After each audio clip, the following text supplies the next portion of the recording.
안진뱅이가 있었습니다. 나면서부터 안진뱅이였다고 하니 그 삶이 얼마나 불편했겠습니까? 아픈 사람들을 볼 때도 그렇고 환경이 어려운 사람들을 볼 때도 우리가 사랑의 눈으로 보는 것과 객관적인 모습으로 보는 것은 현저한 차이가 있습니다. 그러니까 성경에 보면 별로 힘이 없어 보이는 부모라 할지라도 자녀들을 그 문제에서 해결하는 모습들을 볼 때 그게 다른 사람들과 부모가 보는 눈이 얼마나 다른지를 그 사랑의 농도, 사랑의 차이에 의해서 문제가 해결되는 것을 알 수가 있습니다. 안진뱅이의 삶은요, 무엇을 먹을까, 무엇을 마실까, 무엇을 입을까, 언제나 육의 것만 관심이 있었습니다. 아주 공공연하게 이 안진뱅이는 육의 사람이었고, 베드로와 요한이 기도하러 올라갈 때 한 푼 줍쇼 하면서도 오직 그가 원한 것은 육의 것이었지 영의 것이 아니었습니다. 그래서 무엇을 달라고 원했냐면 돈이나 먹을 것을 줬으면 하고 그의 얼굴을 주목하여 바라보았다고 했습니다. 이 안진뱅이는 태어나면서부터 안진뱅이였는데 소망도 비전도 꿈도 없습니다. 그냥 오늘 먹을 것만 오늘 주면 되고 오늘 하루만 채우면 되는 그런 인생이었다는 것입니다. 이런 사람은 우리가 아주 표면적으로 나타난 육의 사람인 것을 알 수가 있습니다. 영의 사람은 요한복음 10장 10절에 보면 더 생명을 얻게 하려고 더 생명을 주신다고 했기 때문에 생명을 풍성케 하는 사람이 바로 영의 사람인 줄로 믿습니다. 전 조금 아까 뉴스 하나를 보고 충격을 금치 못했습니다. 왜냐하면 초등학생이 어떻게 그럴 수가 있죠? 초등학교 3학년짜리가 선생님이 이제 막 아이들하고 싸우니까 좀 제지하더라고요. 그 영상에 다 찍혔더라고요. CCTV가 다 있나 봐요. 그러니까 선생님이 여자 선생님인데 이렇게 팔을 이렇게 잡았어요. 제지를 해야 되잖아요. 난폭하니까.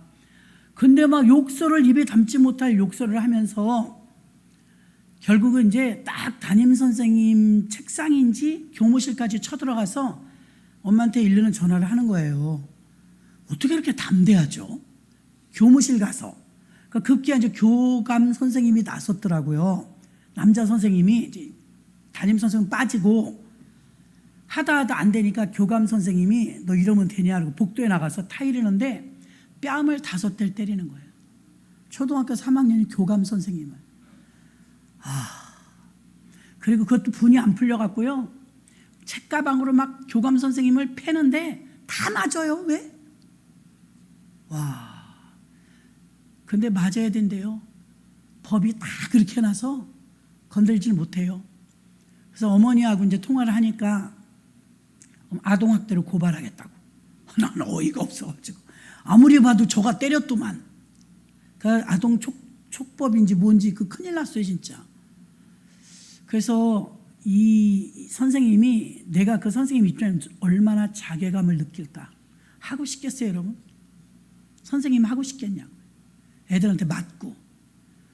그 선생님 욕을 얼마나 하는지 너 누가 잘리나 보재. 선생님한테 담임 선생님 욕을 하는 거예요. 내가 그냥 두나 보래요. 어머니하고 이제 통화를 하는데 어머니는 더 기가 막혀. 나 그냥 안 넘어간다는 거예요. 아동학대로 고발한다는 거예요. 근데 이 아이가 이제 그 기록을 보니까 계속 전학을 다녔어요. 전에 학교에서도 그랬고 그 전에 학교에서도 그랬는데 제가 법이라는 게 희한한 게 뭐냐면요. 이런 아이는 부모가 사인을 해줘야 교육을 따로 시키는 대로 갈 수 있대요. 따로 공부해야 되는 거 아니에요? 애들이 위험하잖아요, 다른 애들이. 그런데 부모가 사인을 안 해주는 거예요. 우리 애를 왜 이상한 아이 취급하냐? 아, 정상이다. 그러니까 부모가 사인을 안 해주니까 법으로도 어떻게 못한대요. 경찰이 와도 안 되고 교육부에서도 안 되고 인정을 안 하는 거예요, 부모가. 아니, 우리가 생각할 때는 저 아이를 얼른 따로 뚝 떼어놔야 될 것 같은데 근데 어머니는 노발대발 더 난리치는 거예요. 왜 아이를 그렇게 화나게 했냐고. 아유 주여 막 여기까지 올라오려고 그러는 걸. 아유 정말 어떻게 해야 되냐 이 애들을. 초등학교 3, 중고등학교도 좀 기가 막힐 일인데 초등학교 3학년에 어떻게 교감 선생님 뺨을 그렇게 때려요. 진짜 성질껏 해보겠더라고. 어지간한 사람 같으면. 그러면 이제 옷 벗어야 돼요. 어떻게 하면 당하는지 다 아니까 그게 찍히는 것도 다 아니까 선생님 참는 거야 그냥. 담임 선생님이 감당이 하니까 교감 선생님 손을 잡았는데 막 패고 난리가 났어. 망나니도만.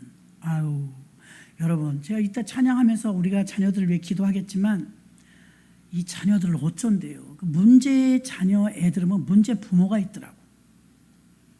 문제의식이 인식이 없어요. 엄마가. 와, 화가 나갖고 못 보겠는 거예요. 저 어떡하냐. 근데 부모 입장에서는 또 어떤 기록이 남을까봐 그러겠다는 생각도 들어요. 아이를 격리시켜서 다른 데 공부시키는 거 좋아하겠어요? 어머니가? 어떻게든지 좀 해보려고 하겠죠. 어쨌든 화가 났습니다. 화가. 이게 우리가 제가 오늘 제목을 삶이 메시지다. 삶이 메시지예요. 그렇게 사는 애는 그 부모도 애도 보나마나예요. 보나마나. 아이들을 보면 그 아이들에게서 집안에 신앙이 있는지 없는지 우리가 아이들 밥만 먹여주고 돈만 주고 학교만 보낸다고 해결되는 일이 아니더라고요. 보통 일이 아니에요. 지금 아이들이 여러분들도 여러분의 자녀들이 마음대로 안 되잖아요. 그런데 사실은 이게 부모님이 이걸 값을 치러야 됩니다. 부모님이 피눈물을 흘려가면서라도 고쳐놔야 됩니다. 안 돼요, 안 돼. 안진뱅이는요, 전형적인 유괴 사람이었고 이 사람이 나중에는 일어서서 성전에 들어갑니다. 이 사람의 삶이 육적인 삶이었는데 이제 영적인 삶으로 바뀌어요. 교회 안에 들어가면서 영적인 삶으로 바뀌어요. 안진뱅이에서 일어나서 교회 안에 들어가니까 영적인 사람이 되었어요. 힘들지만 여러분들이 여러분의 자녀들을 교회 안에 넣어야 됩니다. 교회에서 뭐 배울 게 있어? 하나님이 하세요. 하나님이 주일 펑펑 빼먹고 그렇게 놔두면 하나님이 하시는 게 아니에요. 자기 마음대로 살죠.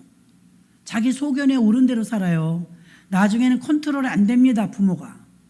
결코 안 돼요. 그냥 귀찮아합니다. 부모를. 큰일 났어요. 록펠러는요, 여태까지 역사상 컴퓨터 부자도 있고 자동차 부자도 있고 하지만 기름 부자였던 록펠러의 이 부를, 전 세계 최고의 부자였던 록펠러 부를 지금도 그걸 깨는 사람이 없대요. 역사 이래로 하늘이 낸 부자는 록펠러였죠. 록펠러가요, 그 어머니가 얼마나 기도하고 얼마나 철저하게, 링컨의 어머니도 그렇고요. 그 부모님의 기도가 말도 못합니다. 그래서 이제 여러분들은 여러분의 자녀들을 막 주의 종에게 축복 기도 받게 하고 복 받게 하고 싶죠. 저희들도 다 그랬으니까요. 그래, 이 삼박자가 맞아 들어가야 좋아요, 여러분. 첫 번째는 뭐냐면 부모가 기도해야 돼. 부모가 기도 안 하면 누가 해요, 여러분? 다 컸는데요, 시집장가 다 해야 돼요. 그래도 주일 성수 제대로 못한다면 해야 돼요. 부모의 기도. 두 번째는 주의 종의 기도. 주의 종에게 기도도 부탁하시고요, 얼굴도 알게 하셔야 돼요. 자꾸 기도가 들어가게끔. 그 다음에 본인의 기도죠. 그래야 하나님이 역사하시기가 쉬워요. 부모의 기도, 주의 종의 기도, 본인의 기도. 그럼 하나님이 이 삼박자의 기도가 올라가면 하나님 한 번 더 보는 거예요. 그 아이를. 히브리서 13장 17절에 보니까 너희를 인도하는 자들에게 순종하고 복종하라. 저희는 너희 영혼을 위하여 경성하기를 자기가 회개할 자인 것 같이 하느니라. 저희로 하여금 즐거움으로 이것을 하게 하고 근심으로 하게 말라. 그렇지 않으면 너에게 유익이 없느니라. 주의 종의 기도가 이렇게 커요, 여러분. 부모님 기도는 더 말할 것도 없고요. 그 다음에는 본인의 기도죠. 장양희 목사님의 아버지가 장장로님이래요. 장씨니까. 아들들을 다 목사님으로 키우셨거든요. 가정예배를 드리면 똑같은 말을 평생 하시는 거예요. 네 가지예요. 내가 다른 거는 너희들도 다 똑똑하니까, 교회 다니니까. 절대로 영적인 선악과는 범하지 말아라. 장장로님이 하는 소리예요. 그럼 이렇게 말해요. 아주 세게 말합니다. 차라리 고압선을 만질지언정 하나님 것은 건들지 마라. 이렇게 가르쳤대요. 장양의 목사님 아버지 장장로님이. 그 농사를 지으셨는데 제일 먼저 쌀이 나오면 한가마니 목사님 가져다 드려요. 옛날 장로님들 엄청 잘 섬기셨죠. 그래서 영적인 선악과가 무엇이냐, 차라리 고압선을 만질지언정 하나님 것은 건들지 마라. 근데 부모가 건들면 그렇게 못 가르치죠. 부모가 이미 그걸 건들고 있으면. 그 첫 번째가 11조예요. 주의 것 건들지 말아라. 두 번째가 주의 종이에요. 주의 종이다, 건들지 말아라. 그리고 주의 몸이에요. 교회죠. 교회 험담하지 말아라. 네 번째, 주의 날, 주일이에요. 주일 빼먹지 말아라. 이 네 가지를 너희가 어기려면 고압선을 붙들어라. 죽으려면 무슨 짓을 못하냐, 이렇게 세게 가르쳤대요. 근데 지금은 너무 부드럽게들 가르치는 것 같아요. 형편이 그러니까 어쩔 수 없이 걔가 바쁘대요. 그래갖고 여러분 애들 구원 못 시킵니다. 그 형편 다 봐주다가는 큰일 납니다. 은혜 받은 사람들이 세 가지의 증상으로 나타난 게 뭐냐면 기쁨이 충만해요. 기쁨. 그리고 하는 행동이 너무 아름다워요. 예뻐요. 그 다음에 특징은요, 성령 충만한 사람은 바빠요. 엄청이 바빠요. 삶이 메시지가 되게 하려면 말뿐인 믿음에서 행동하는 믿음으로 바뀌어야 역사가 일어납니다. 어떤 성도님들은요, 머리로 생각만 해요. 말로만 해요. 알고는 있어요. 근데 가만히 있어요. 아무것도 안 해요. 행동이 있을 때 삶이 메시지가 되는 것입니다. 비기독교인들은요, 기독교인들의 말 잘함에 신물이 난대요. 너무 말들만 잘한다는 거예요. 행동은 없고. 말뿐인 믿음에서 행동하는 믿음으로 바뀌기를 주님도 원하십니다. 여러분 안에 하나님의 말씀이 있다면 기독교인들이 말만 많아지고 메시지와 하나님 말씀과 그들의 삶이 불일치를 하는 것으로 모든 사람들이 뼈저리게 느꼈다는 거예요. 가짜다. 행동이 없다. 말만 잘한다. 저는 어제도 이제 대전에 가서 집회할 때 교회 안과 교회 밖에 이제 다른 시스템을 얘기했어요. 교회 안에 있는 사람과 교회 밖에 있는 사람이 뭐가 달라요? 별로 안 달라요. 사도행전 교회는 완전히 달랐거든요. 그러니까 삶이 메시지였는데 지금은 말이 메시지, 말. 목사도 마찬가지예요. 설교만 잘해갖고는 어디다 써먹어요. 설교 잘하는 건요, 어저께 어떤 목사님이 저한테 그런 카톡을 보냈어. 교회 안에서 이제 어려운 문제가 있을 때 이런 사람은 어떻게 되냐. 우리 예를 들어서 지하실인데 곰팡이 냄새나고 아주 열악한 상가 지하 교회에서 부흥하려면 어떻게 해야 되나? AI에게 물어봤어. 그걸 또 우리한테 다 올려준 거예요. AI. 어머, 너무 정확한 거 있죠. 이야, 깜짝 놀랐어요. 어머, 이게 AI가 대답해 준 거니까. AI가 대답해 기가 막히네요. 딱 찍어줘. 근데 거기 내용 속에서도 물론 기계가 한 거지만요, 컴퓨터가 뭐라 그러냐면 아무리 지하 교회라도 부흥할 수는 있습니다. 그는 주의 종이 남보다 부지런해야 하며 말이 아닌 삶으로 나타내야 하며 전심전력을 다하여 기도해야 하며, 기계가 하는 소리예요. 기도해야 하며 전도해야 합니다. 그리고 이제 밑에 쫙 이제 논문처럼 어떤 서적을 참조했습니다. 끝. 오! 그 1, 2, 3, 4 너무 정확한 거예요. 그 이 목사님이요, 야, 우리 교회가 상가인데 상가교회 곰팡이 냄새 나는 지하에서도 부흥할 수 있는가? 이러고 물어본 거야. 답답하니까. 너무 잘 알려주더니. 틀린 말 하나도 없네요. 그랬더니 틀린 말 하나도 없네요. 그렇죠. 성공한 사례의 논문들에서 추출했으니까 우리가 그 많은 논문을 어떻게 찾아보겠어요. 근데 컴퓨터를 딱 얼마 만에 찾아내니까 5분도 안 걸렸다는 거예요. 제가 그랬어요. 정말 힘 빠집니다. 저는 몇 가지 책을 꺼내놓고 씨름을 하고 있는데 이 AI가 5분도 안 걸렸다고. 그러니까 5분도 안 걸리네요. 그럼 밑에다 다른 목사님 헐 이런 시대가 되어버렸어요. 데이터로 말해주니까 그것도 틀림없는 말이죠. 근데 AI가요, 별거 다 합니다. 이제 설교문도 쫙 본문만 써놓으면요 만들어준대요. 어설프게 못하는 것보다는 AI가 가르쳐준 게 맞다는 거예요. 어떤 분이 그래요. 근데 AI가 설교문만 준 게 아니고 이렇게 목사님이 섰는데 그게 로봇이래. AI 인간인 거예요. AI 인간에다 AI를 꼽은 거야. 그 설교를. 그 설교를 하는데 다 맞더래요. 다 맞는데 은혜가 안 되더래. 그나마 다행이에요. 거기서 기계가 했는데도 너무 은혜 받았다면 우리는 뭐해? 그 목사 뭐해요 이제? 큰일 났어요 진짜. 그 목사님도 짓궂더라고요. 자기 답답하니까 자기네 처지를 그냥 썬 거야 거기다. 우리는 AI한테 물어보는 거 어디로 가서 어떻게 물어보는지도 몰라요 그랬더니 다른 목사님 나도요 몰라요 그랬더니 링크를 하나 보내주고 이거 맨 밑에 클릭하면 쓰는 게 있어요. 거기다 궁금한 것들 다 물어보세요. 안 했어요. 기분 나빠갖고 안 했어요. 이런 시대에 살고 있어요 여러분. 설교문 만들기 얼마나 힘들어요. 대신방 중인데요 제가 이번에 처음으로 그 고백을 아까 했어요. 저는 이제 신방 훈련을 워낙에 어려서부터 받았기 때문에 신방으로 큰 사람이다 해도 과언이 아니에요. 근데 제가 이제 집사 때도 신방을 다니면 하루에 막 13집, 14집씩 다 했다고 했잖아요. 근데 몸이 날씬하니까 힘든 줄도 몰랐어요. 그러면 이제 운전을 하면서 다른 사람이 운전해 줄 때도 마찬가지고 가는 거리가 있잖아요. 가자동이다 그러면 가자동까지 가는 거리에 차 안에서 막 기도하는 거예요. 그럼 하나님 말씀을 주세요. 양치 지나가다 듣고 말씀을 주시고 그 사람 놓고 기도해도 말씀을 주시고 그냥 번개같이 주세요.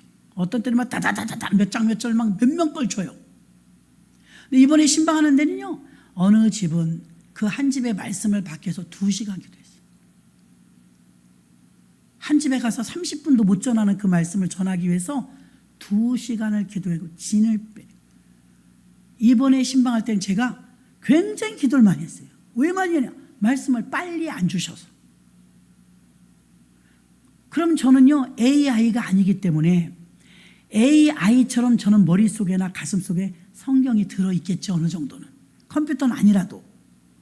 그러면 그냥 가서 전해도 전해요. 근데 그럼 무슨 의미가 있어요? 지금 이 가정이 무엇이 필요한지 어떤 말씀을 전해야 되는지를 하나님께 받아서 전해줘야 되니까 이게 그 말씀을 받아야 되는 하나님 앞에 머무는 시간이 점점 많아지는 거예요. 아침에 한번 저녁에 한번 기도하는데 말씀 받아가지고 가야 되니까 이번에는 좀 힘들었다는 걸 말해요. 막바지죠. 이제 몇 집 안 남았는데 그래서 이제 신방을 준비하는데 오늘 한 번만 딱 비었더라고요. 어젯밤에 늦게 오기도 했고 그런데 초상이 난 거예요. 갑시다. 또 간 거예요. 초상이 나서. 그래서 이제 내일 우리가 두란노 가지 않습니까? 아침에 일찍 가기로 해놨는데 또 저기 입관 예배를 또 드려주고 가야 되잖아요. 그래서 여러분들 중에서도 가실 수 있는 분들 어차피 일찍 나와야 되니까 또 어려운 집이니까 가실 수 있는 분들은 7시 45분에 오셔서 8시에 가서 입관 예배 드리고 여기 와서 8시 반, 8시 40분에 바로 출발할 수 있도록 일찍 일어나시는 분은 그렇게 일찍 오시면 같이 모시고 갔다 오도록 하고 아까 낮에도 가보니까 손님이 없대요. 큰아들이 결혼 안 해서 그런지 손님이 없더라고요. 그래서 너무 쓸쓸하면 안 되는데 그리고 작은 아들만 이제 자부가 있더라고요. 그래서 이제 예수 안 믿어요. 둘 다. 그런데 이제 오늘이나 내일은 좀 손님이 친척이라도 좀 오시겠지 하고 생각을 하는데 우리가 오니까 또 아무도 없어서 오기가 좀 미안할 정도로 그랬습니다. 그래서 초상 결혼식 이런 거 치러보면 동기간이 많은 게 좋겠더라고요. 너무 썰렁하니까 좀 민망하더라고요. 자, 이렇게 삶에서 다 나타나요. 누가 돌아가셨다고 해서 가보면 삶에서 어떻게 사셨는지가 다 나타나요.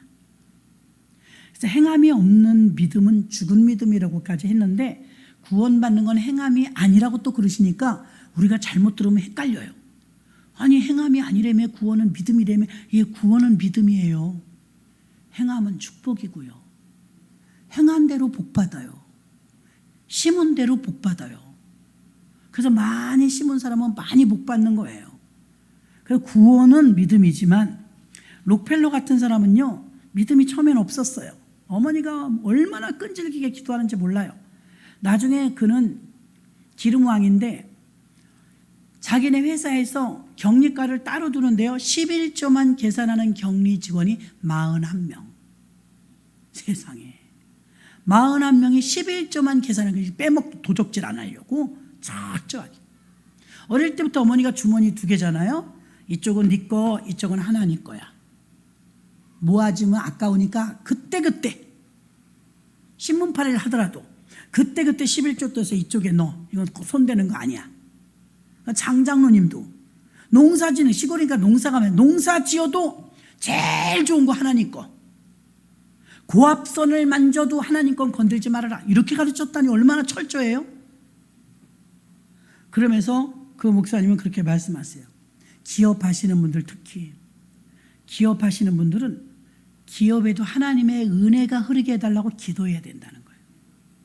기업의 은혜가 계속 임하도록 기업하시는 분들도 기도해야 된다는 거예요.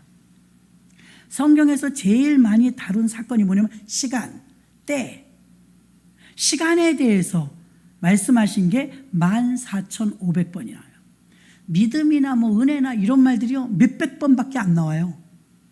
근데 시간이 얼마나 중요하냐면 시간, 때 이렇게 말해서 성경에 제일 많이 들어 1등인데 14,500번. 두 번째가 뭔지 아세요? 후손, 자손, 자녀, 이 말이 14,000번이 나와요. 중요하니까 많이 나오는 거거든요. 그러면 후손, 자손에서 아까 그 망나니를 그렇게 길러내 갖고는 안 되는 거죠. 자기 부모한테는 안 그러겠죠. 나가서 선생님들한테 그렇게 할 정도면, 근데 여러분들이 자기 부모한테 그렇게 할 때 그 묵인하면 안 됩니다. 나만 참으면 되지. 아니요, 남들이 죽어요. 내가 그걸 막아야 돼요. 되게 혼내야 돼요. 잘못하면 되게 혼내야 돼요. 그래야 안 해요. 예전에 실화로 있었던 건데, 어릴 때 얘가 오이도 따오고 감자도 캐오고 무도 뽑아오고 가지도 따오고 이러더래요. 초등학교 다닐 때 엄마가 좋더래. 반찬거리 얘가 솔솔 남이 밭에서 훔쳐오는 건지 알면서 그걸 그냥 내버려 뒀대요. 이 가족 하나 뭐 얼마나 돼. 사과 서리에다 뭐, 아유 이거 뭐 서리 해먹는 우리 애뿐인가, 딴 애들도 그러는데 뭐 하면서 서리 해오는 걸 알면서도 가지를 따오든 오이를 따오든 호박을 따오든 그냥 묵인했대요. 바늘도둑에 소도둑 되는 거예요. 이 아이가 너무 큰 범죄를 저질러서 사형을 당하게 됐대요. 절도를 너무 크게 하는 거죠. 근데 마지막으로 네가 소원이 뭐냐 그러니까 어머니 면회 오라고 그래. 그래서 늙으신 어머니가 면회를 왔어요. 근데 지금은 이렇게 다 유리 아크릴로 해갖고 구멍 뽕뽕 뚫려갖고 면회를 하거든요. 근데 옛날엔 새 창살이었어요. 새 창살, 쫌쫌하게. 그래서 새 창살 앞에서 어머니랑 면회를 하는데, 어머니 내가 기니 할 말이 있다고 우리 가까이 오라 하더니, 가까이 갔더니 귀를 물고 안 나. 피가 철철 나는. 자기 엄마를. 그래서 이제 교관이 와서 간신히 뜯어 말렸는데 엄마 귀가 떨어진 거예요. 피가 낭자하죠. 이런 못된 놈이 끝까지 못된 짓을 한다 싶었는데 너 왜 그러냐 그러니까 엄마 때문이야. 엄마 때문이야. 내가 어릴 때 훔쳐오면 왜 그냥 놔뒀어. 내가 훔쳐오면 때려서라도 고쳐주지. 왜 내가 하는 걸 잘했다 그랬어. 왜 그냥 내버려뒀어. 엄마 때문이야. 내 인생 책임져. 뭐. 아이고, 엄마 때문이라. 듣기 싫은 거죠. 막 아이가 싫어하는 소리 하기 싫은 거죠. 나만 참으면 되겠죠. 그럼 무던하게 그냥 넘어가면 될 줄 알았죠. 그건 참는 게 아니에요. 그 오은영 박사님 아이들 가르칠 때도 보니까 그냥 안 넘어가더만요. 딱 제압을 하고 엄마의 가랑이에 아이를 집어넣고서 안 돼. 안 돼. 단호하게 분명하게 말을 하라잖아요. 아기 때도요. 쟤는 원래 저러니까 아우 저러다 병나면 어떻게 하고 그냥 지레짐작으로 부모가 또 마음이 약해갖고 막 져주잖아요. 그러니까 거기 보면 별놈 다 있습니다. 할머니 뺨을 찰싹찰싹 때리고 그렇게 봐주는데 그런 걸 그냥 내비도 여러분 던지세요. 어우 정말 혼나야 돼요. 아주 매를 체벌을 해야 됩니다. 잠언에 보면요, 체벌을 못하는 부모는 애를 버린대요. 써 있어요. 성경에서 부모에게 체벌하면 죽어야 돼. 가서 죽이래. 부모에게 불효하는 놈은 가서 죽이라. 돌로 쳐서 죽이라. 부모에게는 너무 잘하라고 써 있지만 성경에 자식은 초달을 못하는 자는 자식을 버린다 그랬어요. 초달이면 회초리예요. 회초리. 때리라는 거예요. 너무 안 때려. 너무.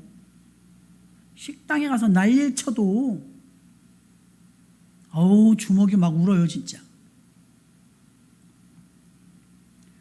귀하죠. 자식들 주위에 귀한 자식일수록 엄하게 기르잖아요. 예전에는 아버지들이 얼마나 엄하게 길렀어요. 밥 먹는 조용해. 그럼 조용히 해야 돼. 그러다고 못돼 졌냐고요. 학교는 많이 뭐 대학교 못 나오는지 모르지만 그 못돼 먹은 인간은 그렇게 많지 않았어요. 지난번에도 말했잖아요. 명문대학교 들어가면 뭐예요 여러분. 자기 애인이 변심했다고 죽이는데 학교 점수만 좋으면 뭐에 인간이 안 됐는데 이거 후손이 누구 책임이냐면 우리들 세대가 문제예요. 잘못 기르는 거예요. 우야무야 그냥 내버려 두니까 우린 내일 일도 모릅니다. 그럼 우리의 자녀들이 언제까지나 장성하면 말 안 들어요 여러분. 장성하면 말 잘 안 들어요. 말 안 듣는다고 내버려두면 말 안 들어도 바른 말을 해야 돼요. 물론 오늘 초상난 집에는요 사실 좀 걱정하면서 갔어요. 왜냐하면 아들들이 예수 안 믿으니까 딸이 없더라고요. 예배를 드리게 편안히 드리게 하려나 또 큰아드님이 술 드신다 하니까 또 시끄러우면 안 되는데 하고 기도하는 마음으로 갔어요. 그래서 만나서 얘기했지. 장남이십니까? 그러니까 장남이래요. 그래서 어머니가 집사님이셨기 때문에 우선권은 예배 드리고 교회식으로 장례를 해야 됩니다. 예, 그러세요. 그래요. 걱정 많이 했는데 예, 그러세요. 감사하죠. 그러시더라고요. 작은 아들도 네, 수고 좀 해주세요. 이래요. 그래서 아유 감사합니다. 그럼 그렇게 하도록 하겠습니다. 그러는데 무슨 생각이 들어요? 말했나 집사님이. 교회에서 가끔 우리 교육하잖아요. 돌아가시기 전에 한 번 더 합니다. 연세 드신 분들이요. 돌아가시기 전에 건강하실 때 제가 진짜 잘 아는 권사님이 절간에 가는 걸 보고 통탄했어요. 아들이 뭐 완강하더라고요. 우리 어머니 내가 마음대로 안 되는데 그래도 권사라 소용없어. 저는 그래서 가끔 얘기하는 거예요. 여러분 권사면 뭐해? 아들이 절간에 갖다 놓는데 이름을. 그래서 건강하실 때 짬날 때 애들이 1년에 몇 번 오잖아요. 명절, 어버이날, 생신. 그렇죠? 이럴 때는 만나잖아요. 그냥 용돈만 주는 거로 기뻐하지 마시고 꼭 못을 박으셔야 돼요. 나는 교회 나간다. 난 예수 믿고 구원받는다. 내가 최고로 원하는 것은 너희들이 다 예수 믿고 구원받는 거다. 내가 그게 소원이다. 용돈은 못 주더라도 너희가 교회를 오면 좋겠다. 이렇게 말씀해 놓으시고 언제 내가 천국 갈지 모르지만 내가 죽으면 꼭 우리 교회 달력 있다. 달력에 전화해서 목사님 모셔다 예배 드려라. 이렇게 해놓으시면 우리가 수월해. 오늘은 수월하더라고요. 가니까. 근데 목사님네 어머니가 돌아가셨는데 그냥 강원도까지 가서 예배도 못 드리고 그냥 밭에 들어 누워갖고 아들이 땡깡을 부리는데 화장이 아니고 매장이었거든요. 아우 더워는 죽겠는데 양지 바른 곳이라 해가 들어오니까요. 빨리 해야 될 거 아니에요. 못하게 하는 거예요. 못하게. 103세까지 사셨어. 오래 사시면 뭐에 한 게 없는데 103세까지 사신 동안 아들을 그걸 전도를 못한 거예요. 기독교식으로 못하게 하는 거야. 난 내가 이거 싫다는 거예요. 너만 자식이냐? 나도 자식이다 하면서. 그 집안일인데 자기들끼리 벌써 해결을 해놨어야 되는데 이거 다 손님들 문상객들 놓고 뭐 하는 거예요 그게. 그래서 연세만 드시지 말고 지각이 있으셔야 돼요. 아멘. 미리미리 다 얘기해놔야 돼요 여러분. 권사님이 절간에가 있어갖고 되겠어요 여러분. 기가 막힐 일이지. 교육의 힘에 교육의 힘. 오늘 가서 어떻게 하려나 근데 당연히 아들 둘이나 네 그래야죠. 알겠습니다. 수고 좀 해주세요. 얼마나 편해서 집사님이 발을 다 해놨나? 그런 생각이 드는 거예요. 싫은지 어쩐지 며느님은 와서 예배를 안 드리시는데도 이거 절대 거부하거나 막지 않더라고. 끝날 때 나와서 공손히 인사하고 고맙습니다. 안녕히 가세요. 그렇게 인사를 하더라고요. 그래서 아이들이 어릴 때 이 대나무가 동그랗게 자라는데 거기다가 이제 마른 목골을 해서 끼워 놓은대요. 그럼 대나무가 마른 무로 자란대요. 그 수박으로 실험을 해봤어요. 수박 원래 동그랗잖아요. 운반이 힘들대요. 그 네모난 수박이면 운반이 좋잖아요. 많이 싣고. 그 실험을 해갖고 네모난 수박을 만들었어요. 되더라고요. 모형을 만들어 놓으니까. 근데 왜 무슨 일인지 모르지만 지금 별로 판매가 안 돼요. 근데 제가 봤거든요. 분명하게 똑같은데 네모네요. 그거 냉장고에 넣기도 좋고 편하겠더라고요. 근데 여러분 자꾸 음식물 갖고 장난하고 우리가 만들면 안 되겠더라고요.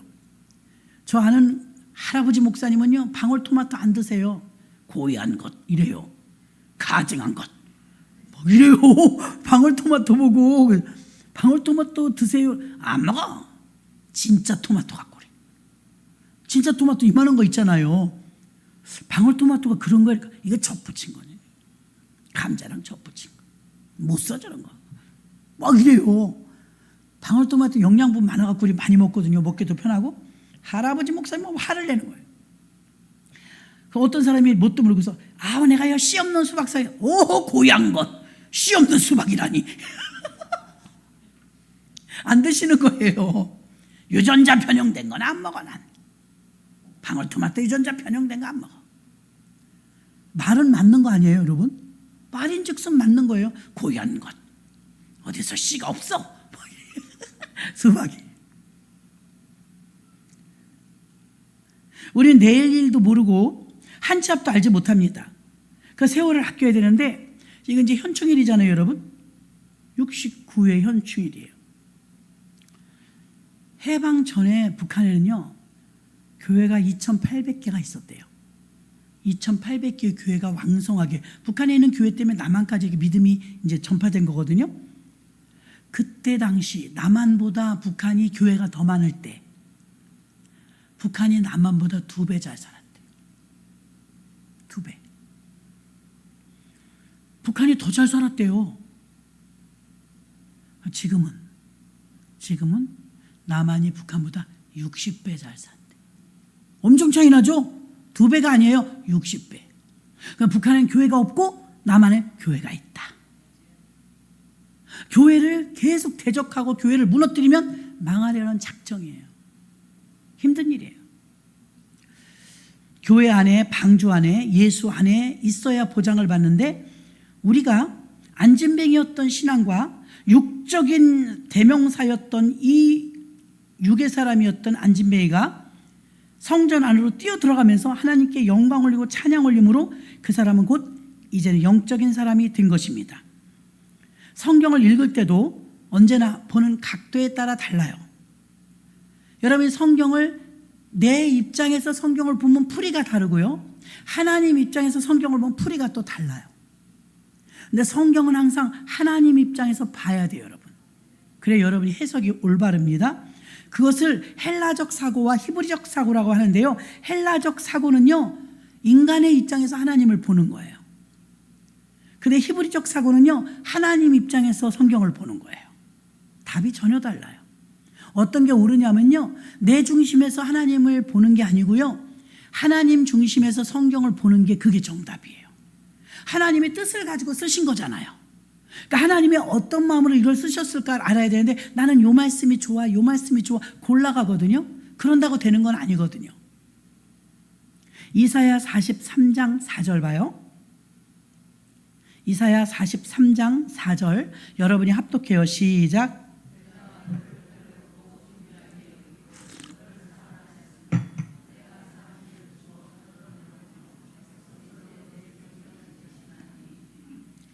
이 말씀을 보면 내가 너를 보배롭고 존귀하게 여기고, 하나님이잖아요. 내가 하나님 편에서 성경을 쓴 거예요. 지금 내가 너를 사랑하고 존귀하게 여겨 이렇게 쓰신 거거든요.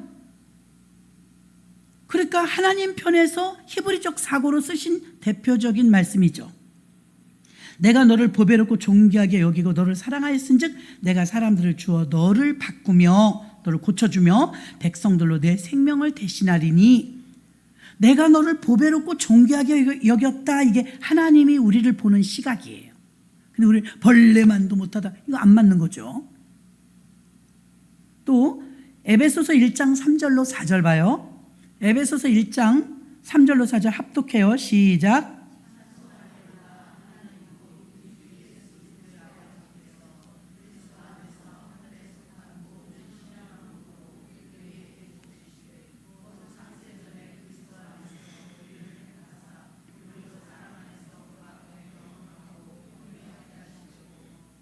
아멘. 아까 이사야 43장 4절은 하나님이 우리한테 하는 말을 쓴 거고요. 내가 너를 보배롭고 존귀하게 여기며, 지금은요 우리가 성경을 하나님 눈으로 읽는 거예요. 그래서 4절에 보니까 곧 창세전에 그리스도 안에서 우리를 택하사, 우리 입장이죠. 우리로 사랑 안에서 그 앞에 거룩하고 흠이 없게 하시려고 하나님이 우리를 택하셨다, 이 말입니다. 그래서 성경은 히브리적 사고로 성경을 보고 조명해야 답이 정확하게 나와요. 근데 헬라적 사고로 보면 항상 성경을 내 입장에서만 해석하려고 해요. 그럼 위험하죠. 헬라적 사고로 우리가 그동안 성경을 배웠기 때문에 자꾸 노력해야 복받는 줄 알아요. 노력해야 구원받는 줄 알아요. 인간 세상은 그렇거든요. 노력하고 수고하고 힘쓰고 애써서 나를 불쌍히 여기셔서 구원해 줬다, 이렇게 생각하는 건 우리 생각이에요. 우리 생각. 하나님이 우리를 선택하실 때는요 뭘 해서가 아니에요. 뭘 노력해서가 아니에요. 우리가 자녀를 낳으면 그 아이가 뭘 해서 예쁜 게 아니라 그냥 자녀이기 때문에 사랑하는 것처럼, 하나님께서는 우리에게 창세전부터 우리 안에서 우리를 택할 때 사랑으로 우리를 선택하신 줄로 믿습니다. 그래서 보배롭고, 하나님은 나를 보배롭게 여기시고 값지게 여겨주시는데 나는 보배롭게 여기지 않는다는 거예요. 함부로 막 자살하고 자학하고. 하나님은 우리를 존귀하게 여기시는데 우리는 생명을 우습게 여겨요. 남의 생명을 막 우습게 여겨요. 우리가 성령이 충만하면 자꾸 예수 이야기를 하게 됩니다. 그런데 우리가 헬라적 사고를 배워버렸기 때문에 노력해서 어느 경지에 다다른다고 생각합니다. 요한복음 15장을 보면 포도나무의 이야기가 나와요.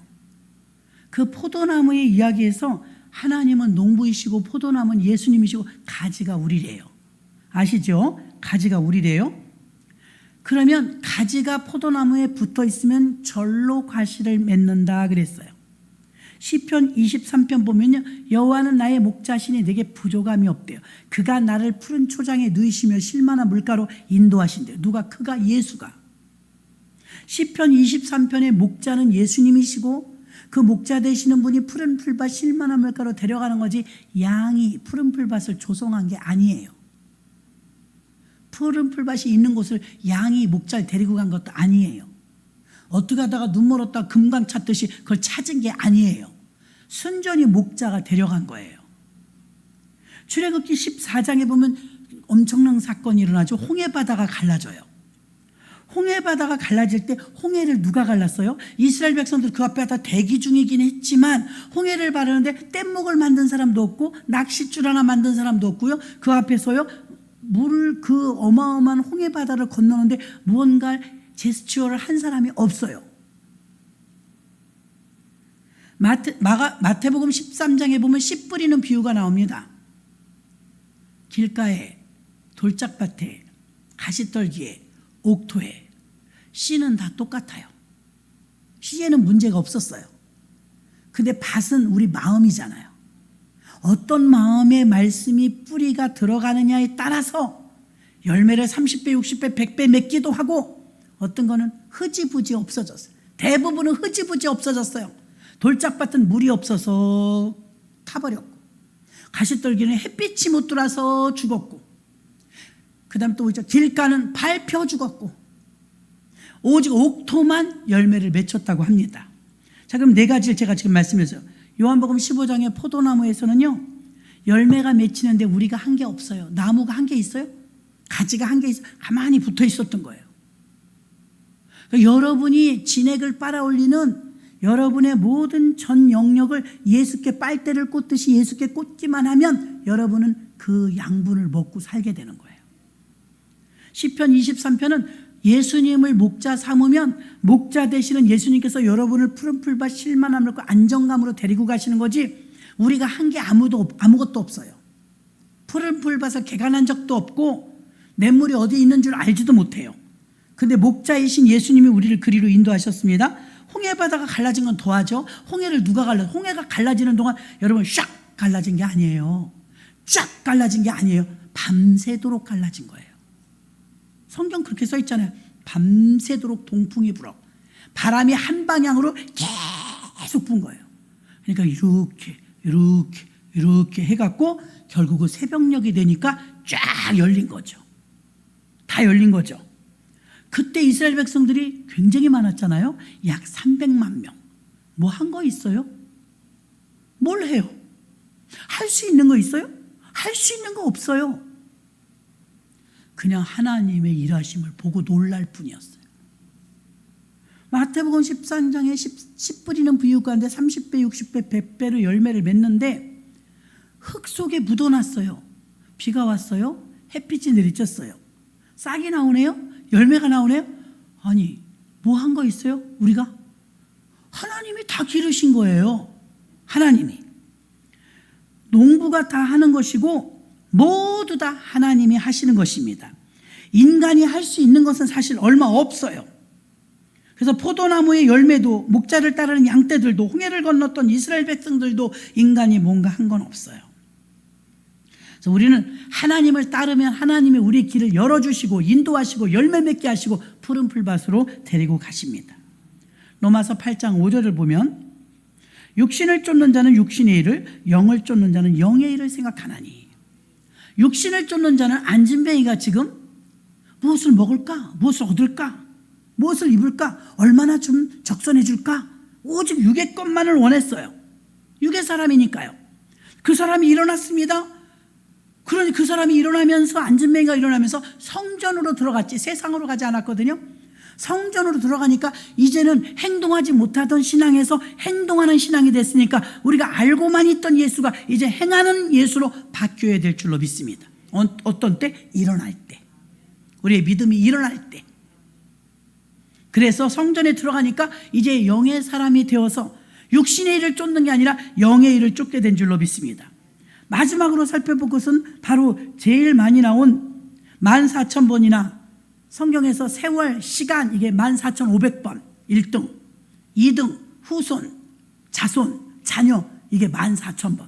너무나 중요하니까 제일 많이 써놓은 거예요. 후손, 자손이란 단어가 14,000번 이상 나오는데요. 후손은 우리에게 영원한 기업입니다. 온전한 신앙이 중요한데 부모는 예수 믿는데 자녀가 예수 안 믿는 집이 너무 많아요. 신명기 11장 9절에 보니까, 신명기 11장 9절, 하나님이 약속하신 건데 여러분이 한번 읽어봐요. 시작.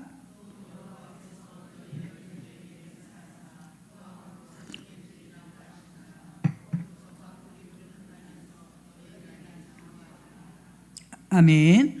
돈은 벌었는데 진정 후손들에게 바른 나라를 우리가 물려줘야 합니다. 바른 나라, 바른 정신. 초등학교 3학년짜리가 교감 선생님 뺨을 5대나 때릴 정도로, 이거 어른들이 잘못 살으니까 애들이 다 버려진 거예요. 우리나라 어디 지금 법이 제대로 작동되는 데가 있나요? 엉망이 엉망. 큰일 났어요. 사람들이 자기들이 똑똑하다고 하나님 없이도 산다고 하는데 그게 불신세계죠.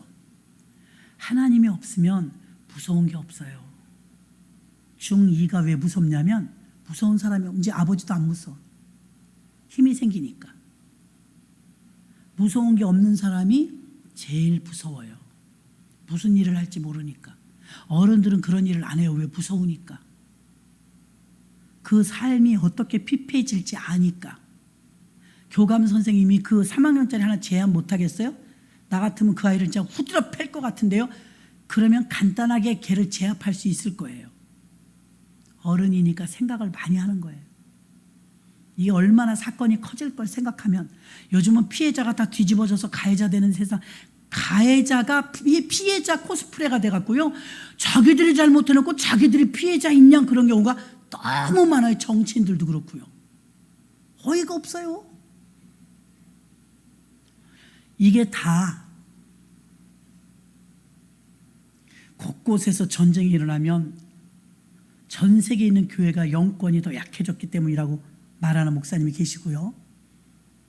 또 한국 사회와의 이 교육 이런 게 다 무너지고 무질서해지는 것은 어른 세대에서 벌써 무너져 버렸기 때문에 밑에서까지 다 무너지는 거예요. 이걸 다 어떻게 수습하느냐 말입니다. 법이 없으면 자유로울 것 같은데 방종이 되어서 더 많이 망가지죠. 오늘날 어머니, 아버지가 자녀들을 위해서 정말 시간 정해놓고들 기도하셔야 됩니다. 우리들이 아이들을 기를 때보다 더 심해졌어요, 지금. 그래서 이 시간에 우리가 찬양 한 곡 올리시고요. 간절한 마음으로 후손을 위해서 우리 삶이 메시지가 되게 해달라고, 말만 잘하는 성도가 되는 것이 아니고 메시지가 되게 해달라고 기도하겠습니다.